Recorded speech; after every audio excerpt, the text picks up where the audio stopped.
सर्वांसाठी आनंदाची बातमी आहे. तर आता नवीन योजना सुरू, पंचायत समिती योजना. यामध्ये मोफत 30 वस्तू वाटप सुरू झालेले आहे.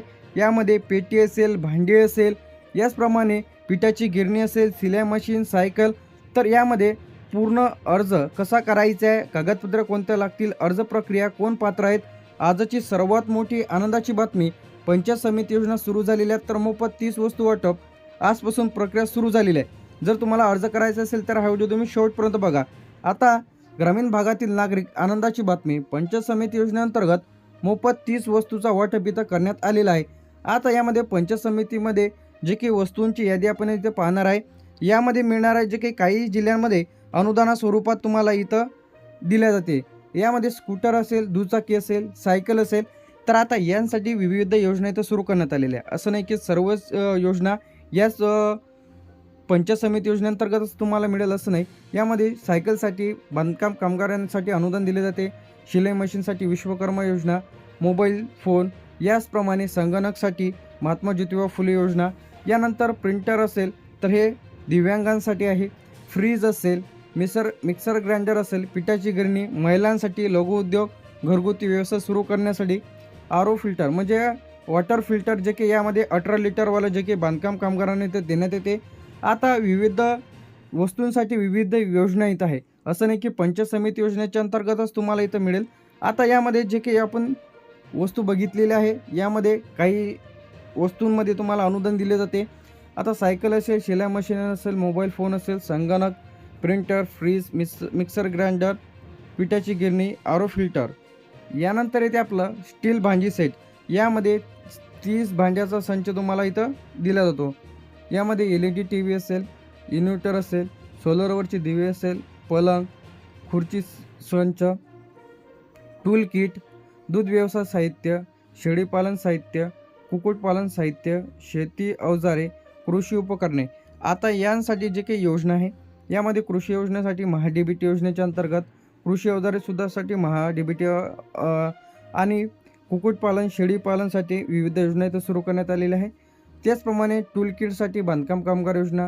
यामध्ये सोलर असेल, भांडी सेट असेल तर बांधकाम कामगार योजनेच्या अंतर्गत तुम्हाला लाभ दिला जातो. आता याचप्रमाणे यामध्ये जे काही आपली मशीन आहे, शैक्षणिक साहित्य, त्याचप्रमाणे आता नवीन 32 योजना बांधकाम कामगार योजनेच्या अंतर्गत सुरू झालेल्या आहे. लगेच अर्ज करा. आणि यामध्ये कोणकोणत्या योजना आहेत, कोणत्या योजनेचे किती फायदे आहेत, तर आपल्या चॅनलवरती व्हिडिओ अपलोड केलेले आहेत, तर लगेच बघा. शालेय किट, इलेक्ट्रिकल मोटर, पाणी पंप, स्वच्छता साहित्य किट, घरकुल उपयोगी साहित्य, त्याचप्रमाणे लघुउद्योग व्यवसाय किट. तर एकूण तब्बल 30 वस्तू जे की इथं पंचायत समिती योजनेअंतर्गत दिल्या जाते. तर मुख्य यामध्ये आता कोण अर्ज करू शकते यामध्ये, आता यामध्ये ग्रामीण भागातील रहिवासी अर्जदार संबंधित पंचायत समिती कार्यालयाशी गावातील कायमचा रहिवासी असणे आवश्यक आहे. यामध्ये शहरी भागातील या लोकांना लाभ घेता येत नाही. म्हणजे ग्रामीण भागातीलच लोकांना या योजनेचा लाभ इथं मिळणार आहे. दारिद्र्य रेषेखालील म्हणजे BPL कुटुंबे बहुतांश व्यक्तींना योजनेसाठी नाव दारिद्र्य रेषेखाली म्हणजे त्यांच्या यादीमध्ये नाव असणे गरजेचे आहे. अल्प व अल्पभूधारक शेतकरी शेतीविषयक योजनेसाठी विहीर असेल, शेततळे असेल, अवजारे असेल, जमीन मर्यादेची अट असते. याचप्रमाणे अनुसूचित जाती असेल, SC आणि अनुसूचित जमाती असेल, ST, अनेक योजनेमध्ये या प्रवर्गातील लोकांसाठी विशेष राखीव कोटा, जास्त अनुदान असते. महिला व बचत गट, याचप्रमाणे योजनेसाठी महिला व बचत गट व वैयक्तिक महिला अर्ज करू शकतात. दिव्यांग व्यक्ती, पंचायत समिती योजनेतून दिव्यांग व्यक्तीसाठी विशेष कल्याणकारी योजना असतात. याचप्रमाणे यासाठी लागणारे आवश्यक कागदपत्र, यामध्ये आधार कार्ड आणि रेशन कार्ड, रहिवासी दाखला, ग्रामपंचायतचा उत्पन्नाचा दाखला, तहसीलदार, याचप्रमाणे जातीचा दाखला, 7/12/8, बँकेचं पासबुक आणि दिव्यांग असल्याचे प्रमाणपत्र. आता 7/12 सर्वांनाच लागेल असं नाही. आता जर कोणी ग्रामीण भागातील असेल, ज्यांच्याकडे जमीन नसेल, ते देखील अर्ज करू शकते. किंवा शेततळे, विहीर हे ते जर याच्यामधून घ्यायचं असेल तर अशांना 7/12 लागणार आहे. अर्जाची कोणत्या जिल्ह्यांमध्ये इथं अर्ज सुरू झालेले आहेत, कोणत्या जिल्ह्यातील या योजनेसाठी अर्ज करू शकते, यामध्ये नाशिक, अहमदनगर, पुणे, सातारा. यानंतर इथे आपलं सांगली, कोल्हापूर, सोलापूर, छत्रपती संभाजीनगर, जालना, बीड, धाराशिव, लातूर, नांदेड, परभणी, हिंगोली, बुलढाणा, अकोला, अमरावती. अमरावती झाल्यानंतर वाशिम, यवतमाळ, नागपूर, वर्धा, भंडारा, गोंदिया, चंद्रपूर, गडचिरोली, जळगाव, धुळे, नंदुरबार, रायगड, रत्नागिरी, सिंधुदुर्ग, ठाणे, पालघर, मुंबई शहर, मुंबई उपनगर. यानंतर पंचायत समिती योजनेसाठी जो काही अर्ज भरायचा आहे ते कसा भरायचा आहे एक आपण पाहणार आहे यामध्ये अर्ज. त्यामध्ये अर्ज घेतल्याच्या नंतर इथं तुम्हाला वैयक्तिक माहिती भरायची आहे. त्यामध्ये लाभार्थ्यांचं पूर्ण नाव, त्यांचा पत्ता, यार्ड पोस्ट, तालुका, जिल्हा, मोबाईल नंबर, आधार क्रमांक, जन्मतारीख हे तुम्हाला आधारनुसार इथं भरायची आहे. यानंतर योजनेची माहिती. आता कोणत्या वस्तू तुम्हाला या योजनेसाठी अर्ज करायचं आहे ते नमूद करा. जे काही तुम्हाला भांडी पाहिजे असेल, प्रिंटर पाहिजे असेल, जे काही पाहिजे असेल ते त्यावरती तुम्हाला सिलेक्ट करायचं आहे. यानंतर बँकेचे नाव, बँक खाते क्रमांक, IFSC कोड व्यवस्थित तुम्हाला लिहायचं आहे. यासोबत तुम्हाला आवश्यक कागदपत्र जोडायचे आहे. आधार कार्ड, रेशन कार्ड, उत्पन्नाचा दाखला, रहिवासी दाखला, फोटो, बँकेचं पासबुक, जात प्रमाणपत्र तर इत्यादी तुम्हाला लागणार आहे. आता स्वाक्षरी करा आणि तुमचा अर्ज पंचायत समिती योजनेअंतर्गत इथं सादर करा. पंचायत समिती योजनेअंतर्गत सर्वप्रथम अर्ज फॉर्म घेऊन अर्जामध्ये विचारलेले सविस्तर माहिती तुम्हाला योग्य रीतीने भरायची आहे. आता जेव्हा तुम्ही फॉर्म भरताना कोणत्या चुका करायचे यामध्ये नाव आधारप्रमाणेच तिथं भरायचं आहे. यामध्ये स्पेलिंग चूक झाली तर फॉर्म रिजेक्ट देखील होऊ शकतो. दुसरं जे त्यामध्ये आधार नंबर, मोबाईल नंबर बरोबर टाका. OTP पडताळणीसाठी आवश्यक आहे. जर तुम्ही मोबाईल नंबर चुकीचा टाकला तर तुमचं पुन्हा व्हेरिफिकेशन इथं होणार नाही. तुमचा अर्ज पेंडिंगमध्ये किंवा रिजेक्ट देखील होऊ शकतो. बँक खाते आधारशी लिंक. अनुदान थेट तुमच्या खात्यामध्ये जमा केले जाते. काही वस्तू दिल्या जातात तर काही अनुदान स्वरूपामध्ये रक्कम दिली जाते. जर तुमचं बँक पासबुकला आधार लिंक नसेल तर तुमच्या खात्यामध्ये अनुदान इथं जमा होणार नाही. IFSC कोड चुकीचा दिलेला असेल. जर तुमचा IFSC कोड चुकीचा असेल तर पैसे जमा होणार नाही. आता अस्पष्ट डॉक्युमेंट्स अपलोड म्हणजे ब्लर असेल किंवा फोटो अस्पष्ट दिसणे तर अशा वेळेस तुमचा फॉर्म इथं पेंडिंगच राहू शकतो. तुम्हाला पैसे मिळणार नाही, अनुदान मिळणार नाही. तर तर स्पष्ट डॉक्युमेंट्स अपलोड करायचे. उत्पन्नाचा दाखला, जात प्रमाणपत्र किंवा रहिवासी दाखला म्हणजे चालू असलेला असणे आवश्यक आहे. मुदत संपली असेल तर तुम्हाला ते रिन्युअल करून घ्या किंवा दुसरा काढून घ्या.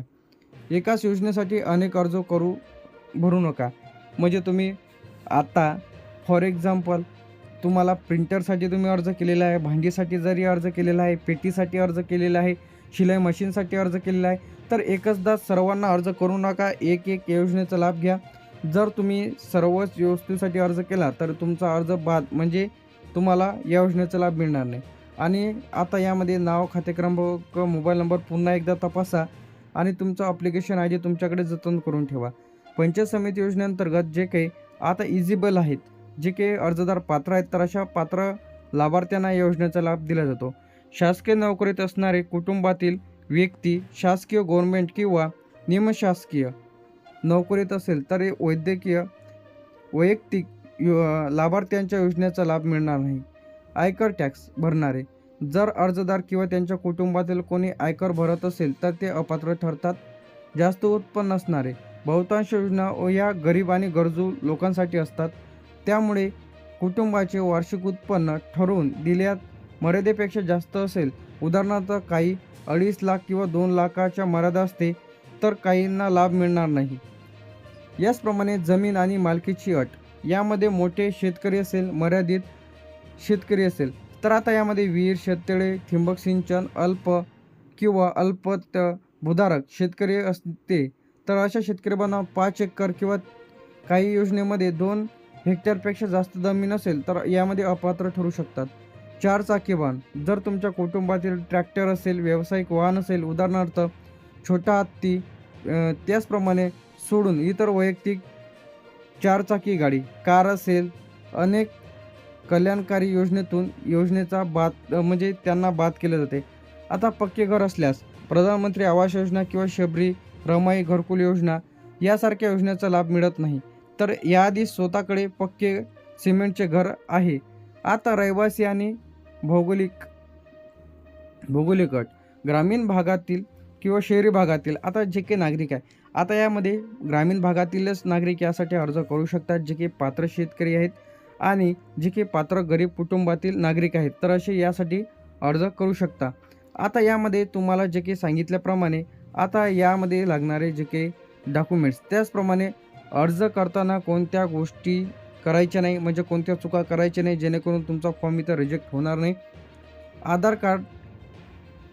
आधार कार्ड आणि नाव, अर्जामध्ये नाव एकसारखे असावे. म्हणजे जसं की तुम्ही फॉर्म भरत आहात तर आधारवरच्याच प्रमाणे माहिती तुम्हाला इथं भरायची आहे. नावात एक अक्षर जरी तफावत असेल तर पडताळणीस अडचण येऊ शकते.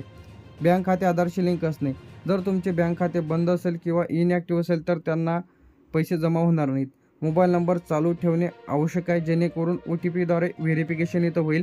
कागदपत्र धुनले अपलोड करू नका, अस्पष्ट अपलोड करायचे. त्याचप्रमाणे उत्पन्नाचा दाखला मुदत संपलेला वापरू नका, चालूवाला वापरायचा आहे. चुकीची माहिती देऊ नका, दिली तर तुमचा अर्ज रिजेक्ट देखील होऊ शकते. आता अर्जाची पावती जतन करून ठेवा. फॉर्म भरल्यास त्याची प्रिंट काढून ठेवा.